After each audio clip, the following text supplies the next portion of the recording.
spending so much time and we are reinventing kind of the wheel by building the 10,000th fleet management system. And the approach, what we have, which is also very unique, is we don't say we want to provide the full stack. It doesn't make any sense, because an operator wants to have the flexibility, they want to have ownership, they want to have independency.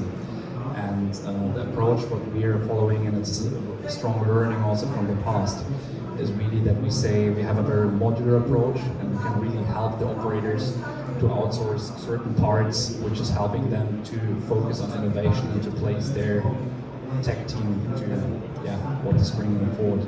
So I think, Jonathan, just I think it's quite a point that for much of this conference is that we have to be careful that we aren't just rewriting yet another fleet management tool, and that innovation is actually, we have to really radically transform whatever sector we choose to do, and not a me too, I think. Is that right? Is that what you're saying? Absolutely, absolutely. And that's the only way how to be really innovative. And this is, from my point of view, very missing.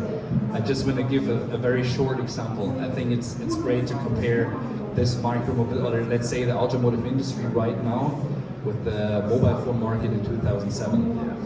And you had the Blackberries, you had like everyone was doing something or was trying to do something smart, but it was not smart. If you remember the Blackberries and so on, it was not smart.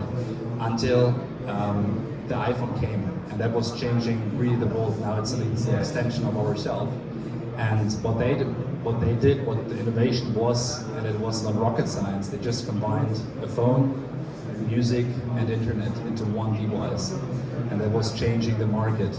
And I think we should really think about what is the real problem in this market. When we are thinking about mobility, it's that you want to have everything what is on demand, to have it immediately, access to it, should be convenient, and best case also sustainable.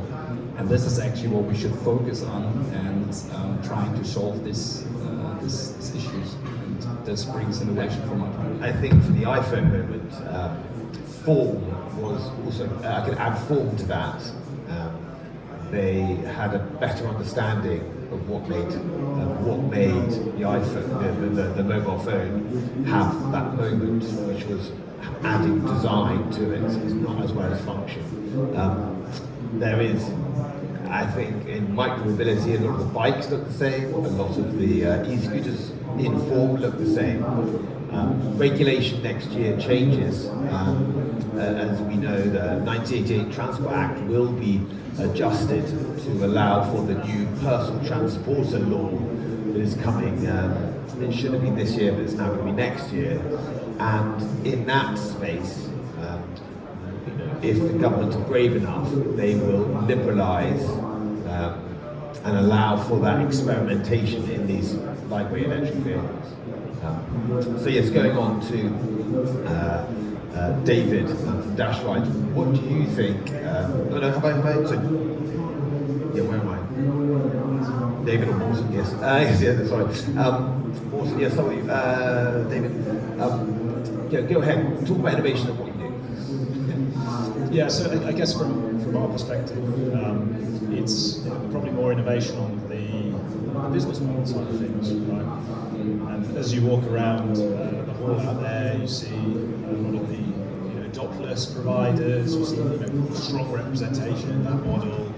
You see them out on the streets. A lot of investment, and I think from our perspective, we're trying to challenge that in a way that we think actually making e-bikes affordable and accessible, but through sort of more of a leasing model where the majority of journeys are actually round trips. They're from a central hub, whether that's the home or the office, and you're less inclined to go in sort of one direction, where the sort of Dopplerless models work really, really well. And actually, what we find is that kind of leasing space, where you're taking, for a period of time at least, ownership over some form of transport. We see that works really, really well. It's very convenient, And I think it's, in a way, an evolution of what you already see kind of in the car world, right? You know, the sort of leasing of cars. There's been something going on for a long, long time. And with Dash, what we do is we try to make it very affordable by bringing in companies into the equation. So we engage with companies and we sell Dash as a work perk to their employees. And the reason why we do that is because, firstly, we benefit from a piece of tax legislation here in the UK called the Cycle to Work, which makes it... it's just a piece of tax legislation that means that you can lease an e-bike off your gross salary, so before you get taxed, before you get income tax, and it just means that the price of the e-bike subscription is lowered by between a third and 50%. And it does work for subscription models. Correct. Yes. I mean, I could go into lots of depth, but yes, very much so. It was actually originally envisaged. The legislation was envisaged for leasing. Yeah.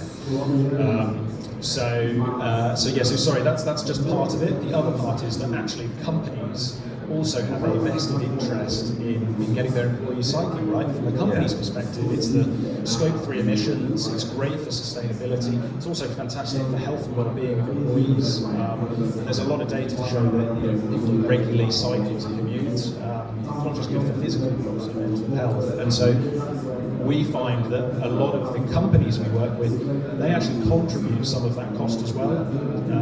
So there's a few companies out there who are customers of ours, and they contribute a set amount per month per employee, and it means the actual cost of subscription, for example, like a Brompton e-bike, £3,000 e-bike, for some of the employees at a number of these companies, it gets down to as low as like £20 a month. That's inclusive of insurance and maintenance. So it's a very compelling sort of structural way of doing it, because you're bringing in the different stakeholders, the company, the government, to contribute some of that cost. Yeah. So you're saying that innovation is obviously it's not just the physical sense, but it's also the fiscal policy of government that can actually encourage innovation around the models as much as the physical space. Yes, absolutely. Thank you, Morten. So yes, Morten, to explain to me what you view as innovation in the firm. Yeah, I'd like to go a little bit backwards, agreeing with that one. I mean, we're expected to have a revolution in urban transport, in mobility, and in micromobility. That's not going to happen if we sit waiting for the infrastructure to change. So, as you're saying, legislation and infrastructure so slow, that is not driving innovation. It has to embrace innovation. Business models is the quickest one. In between is vehicle. Vehicle innovation takes quite a lot of time. And then you have software innovation. So understanding the different speed of innovation is key to understanding how is actually the change going to do. When Bird became the first quickest startup to become €1 billion, it wasn't about making a new vehicle. They were taking a B2C, non-bot, e-scooter, not changing too much of the software, but changing the business model. And that is where we're going to think. So disruptiveness on business models, that's going to happen all the time. In .com, it went so quickly that anything you tried to earn money on, somebody was giving out for free. So the disruptiveness in business model is always going to be fragile. Disruptiveness on infrastructure is going to take too long time. So what we're doing is seeing how can speed innovation on vehicles increase, because that is one of the biggest challenges. If you're going to make micromobility work throughout all cities and different business cases, you need more type of micromobility. You need more flexibility, and that includes the vehicles. I think for those in the UK, there is something called the Niche Vehicle Network, which is actually they're the ones who are promoting niche vehicle development in the micromobility space, and they're well worth looking up and becoming members. It's free to join. I just want to add, there's something called LEVA, which is a European organization lobbying towards European standards for innovation in micromobility and small electric vehicles. And one of the reason why innovation in Europe is so good these days is partly because there's a Green Deal, there's a clear policy, and there is actually legislation that embraces innovation. I'll give you one example. We're coming with the first chainless system on cargo bikes. that is actually being approved by EU even before it comes into the market. So I think Europe actually has a quite good position in being embracing innovation throughout the whole part, not only for crazy innovator entrepreneurs, which I think it's rare. I think that's